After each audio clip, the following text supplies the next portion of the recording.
தோழர்கள் அனைவருக்கும் வணக்கம். என் பேர் அஹமது சுல்ஃபி, இந்திய மாணவர் சங்கத்துடைய கோவை மாவட்ட செயலாளராக இருக்கேன். நேற்றைய முன்தினம் பார்த்தீங்கன்னா பிபிஜி கல்லூரியில் மாணவி ஒருவர் பார்த்தீங்கன்னா உயிரிழந்திருக்காரு. எதனால் அப்படின்னா, அங்கே இருக்கக்கூடிய கல்லூரி நிர்வாகம் பார்த்தீங்கன்னா, அந்த மாணவியை பார்த்தீங்கன்னா லவ் பண்ணுறது தெரிஞ்சு அந்த மாணவி பார்த்தீங்கன்னா தொடர்ச்சியாக கால்நடை பண்ணியிருக்காங்க. எப்படின்னா, நான் உன்னை பார்த்தீங்கன்னா செமஸ்டரில் டீபார் பண்ணிடுவேன், உன்னை பார்த்தீங்கன்னா இந்த டிகிரி வாங்க விட மாட்டேன் அப்படின்ற மாதிரி பார்த்தீங்கன்னா டீபார் பண்ணிடுவேன். அந்த மாதிரியான தொடர்ச்சியான காரணங்கள் மூலமாக பார்த்தீங்கன்னா இது பண்ணியிருக்காங்க.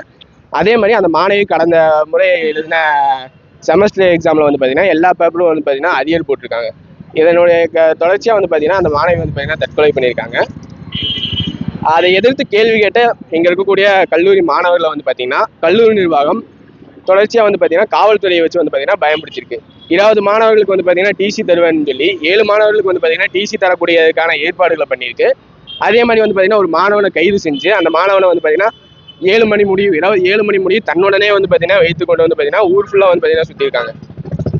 குறிப்பாக பார்த்தீங்கன்னா ஒருத்தர் அரெஸ்ட் பண்ணுறோம் அப்படின்னா, அரெஸ்ட் பண்ணால் ஒன்றா பார்த்தீங்கன்னா ஸ்டேஷனுக்கோ இல்லை பார்த்தீங்கன்னா கோர்ட்லேயே பார்த்தீங்கன்னா இது பண்ணணும். இது எதுவுமே இல்லாமல் பார்த்தீங்கன்னா தன்னுடனே பார்த்தீங்கன்னா வச்சு சுற்றுறது பார்த்தீங்கன்னா சட்டத்துக்கு பார்த்தீங்கன்னா புறம்பானது. இதை பார்த்தீங்கன்னா காவல்துறை நிர்வாகமும் எஸ்பி பார்த்தீங்கன்னா முறையான விளக்கம் தரணும். இதை கண்டித்து பார்த்தீங்கன்னா இன்றைய தினம் கோவை மாவட்ட அலுவலகத்தில் பார்த்தீங்கன்னா மனு கொடுக்க வந்திருக்கும்.